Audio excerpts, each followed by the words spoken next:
11 aprel günü portlashdan meni bolam halok bo'ldi. Xorazmda metallomga topshirilgan snaryad portlashi oqibatida bir kishi halok bo'ldi. Hodisa shu yil 11 aprel kuni Yangi Ariq tumanidagi metallom yig'ish shoxobchasida sodir bo'lgan.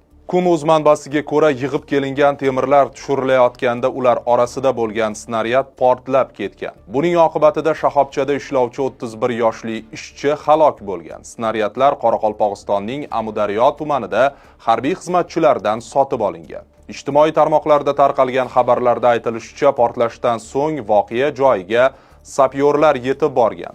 O'rganish jarayonida shoxobchadan yana 30 ga yaqin snaryad topilgan. Hozirda mazkur ishni harbiy prokuratura o'rganyapti. Metallom yig'uvchi va unga snaryadlarni sotgan harbiy xizmatchilar qamoqqa olingani aytilmoqda. Holat yuzasidan hozircha biror joyda rasmiy ma'lumot berilmagan.